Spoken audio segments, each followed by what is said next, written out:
Today is April 21st. Welcome on in to Daily Cards Live here on ClaibsOnline.com, presented by Munganess, St. Louis Acura, and Royal Banks of Missouri. I'm Joe Roderick, joined alongside by Bob Ramsey. Rammer, the Cardinals won another series yesterday, have not lost a series yet in the young season. They go for the sweep tonight, and I think all eyes need to be on tonight's starter. Yeah, with Hicks going tonight, it's a real interesting, I won't even call it experiment, but theory on how to best protect a chronically injured pitcher.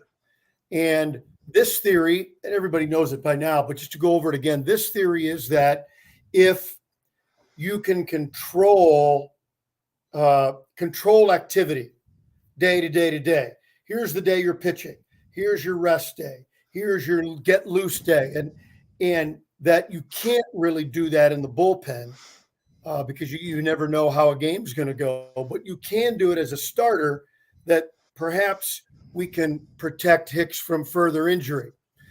None of these things are tried and true, but I think it seems like a reasonable experiment.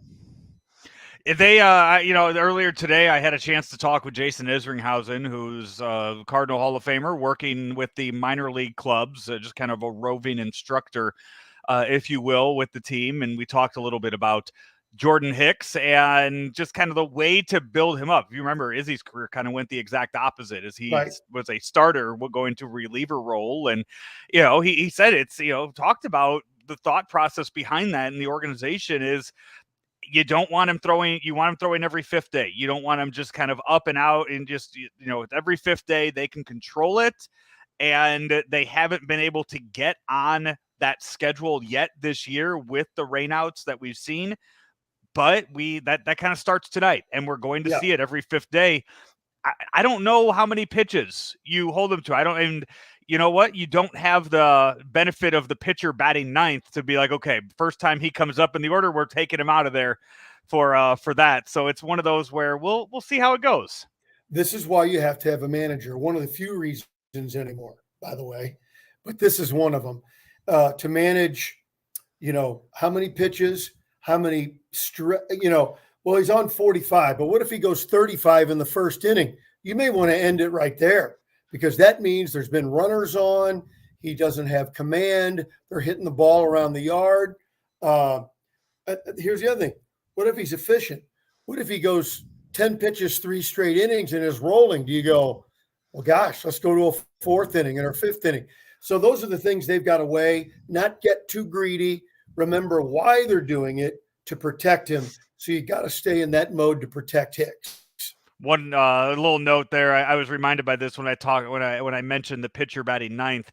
Little stat yesterday. First time ever in baseball history we had something happen in the game yesterday. Not the Cardinal game. This was in the game between the Angels and the Astros. Shohei Ohtani pitched last night and also DH'd for the Angels, and the Angels batted around in the first inning, which meant Shohei came up twice. That is the first time in baseball history that a starting pitcher batted twice before throwing his first pitch of the game. So you never know what you're going to see when you go out to the ballpark every night. You never do. What a great baseball player he is. It's fun to watch. It's a great story, and it's ongoing. Here's tonight's starting lineup for the Cardinals and the Marlins. For the Cardinals, Dylan Carlson back in right field and back leading off. Paul Goldschmidt is at first. Tyler O'Neill in left. Nolan Arenado, last night's hero, is at third. Albert Pujols is your DH. Paul DeJong at short. Harrison Bader in center. Yadier Molina behind the plate. And Tommy Edman back batting ninth and playing second. For the Marlins, they changed things up a little bit. Jazz Chisholm Jr. is leading off and playing second. Jazz Chisholm. Garrett Cooper is your DH. Jorge Soler is in left field. Jesus Sanchez is in center. Jesus Aguilar is at first. Avisail Garcia is in right. Joey Wendell at short. Brian Anderson at third.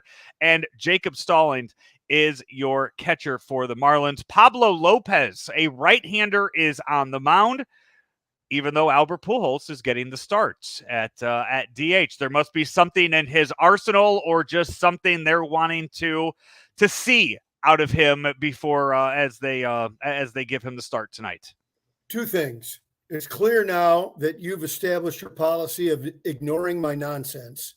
I'm just Two, letting it go. It's part of the show. I'm just letting it go. Yeah, I didn't think I needed to acknowledge it every time. I'm fine with okay, it. good, good. The other thing is Pujols, and I mentioned this about a week ago, and really it started opening day. It's pretty clear that as long as Pujols hits, he's going to play at least half the time. I'm fine with that. Yeah, and that's something I can get behind if he's going to keep hitting the way he is, batting over 400, or I think just under 400 right now. Keep giving him those at bats as a righty and see if something is just overall clicking, not just outside of when he faces left-handed pitchers. Because one thing, I don't know if you heard it on the broadcast last night, the Marlins have 3 lefties in their bullpen. So even if you go through an at bat or two against Lopez, there's a good chance that one of the guys coming out of the bullpen is left-handed, and Pujols can get a shot against one of them.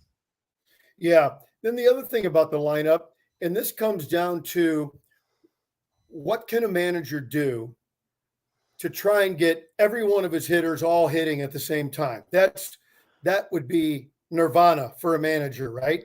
Yep. So you got Dylan Carlson who's not hitting.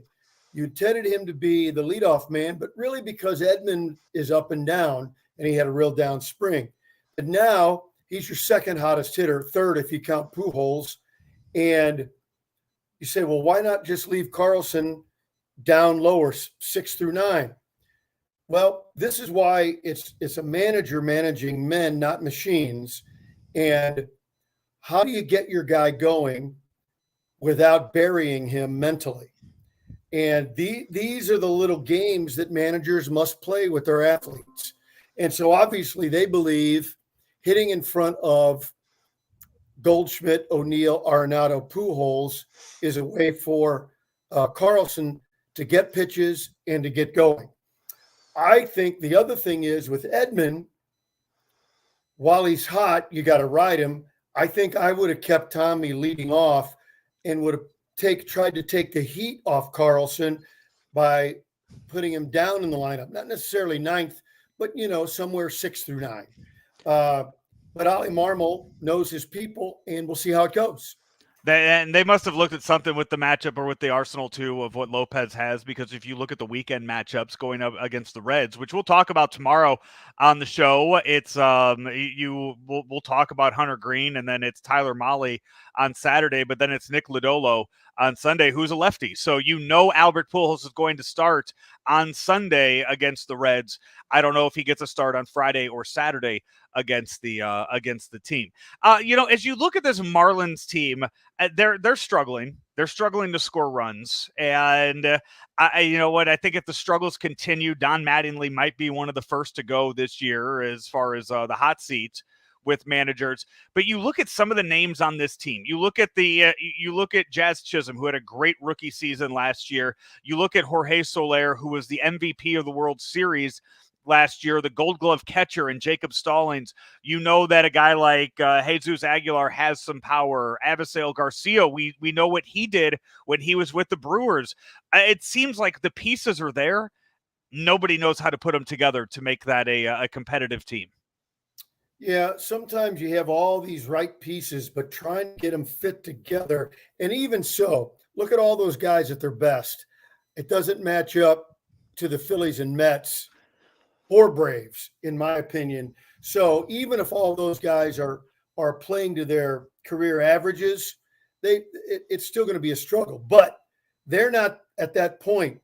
They've got to produce more, and that's what'll put Mattingly on the hot seat, because I think the Marlins think we've got a pretty average at best lineup, but we think we've got pretty good pitching. So if our lineup can just be average, we've got a chance, but it's not there yet.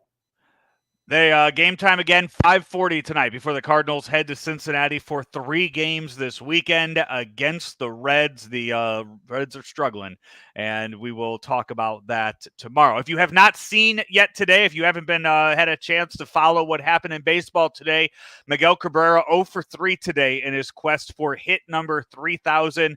So he did not get a hit today. But he goes into Friday's series at 2.999. I believe he was also intentionally walked once. He was intentionally walked once. The crowd booed, Yeah. and he quieted the crowd down. He goes, no, look at the scoreboard. We're up 3-0. It's good. We're winning the game. So he still wants to win at this stage in his career. But yesterday, the display that he put out yesterday in getting 3 hits in that game, almost getting to that 3,000th hit, was something else for him. So we will probably see him get hit number 3,000 this weekend. Yeah. We will be back tomorrow to preview that 3-game series against the Reds. Until then, though, this has been Daily Cards Live, presented by Mungenast St. Louis Acura and Rammer, your friends over at Royal Banks. Royal Banks of Missouri home equity line is fantastic right now with the hands-on friendly treatment you get from all your Royal Banks bankers. Now is the time to call. 314-212-1500. Royal Banks of Missouri, where better service means better banking. He's Bob Ramsey. I'm Joe Roderick. Hey, you'll be able to catch me tomorrow on Weekend Joe. I got Jason Isringhausen coming up on the show. Check out Rammer's Twitter page or the Claves Online YouTube page, because coming up in just a few minutes, Rammer and Matt Rocchio will be coming to you with another edition of Two-Man Game. Talking a little NBA playoffs, the Bulls with the big win yesterday over the Bucks, and 3 more games tonight in the NBA. So stick around for that and so much more right here on ClavesOnline.com. At St. Louis Acura, we have over 330 pre-owned vehicles of all makes and models, and all of them are covered by our St. Louis Acura Promise and backed by our Better Business Bureau A+ rating and 30 years in business. We also service all makes and models of vehicles, including glass and bumper repair, paint touch-ups, and full mechanical services from one of our 24 technicians. St. Louis Acura, better than ever for you, no matter what vehicle drives you.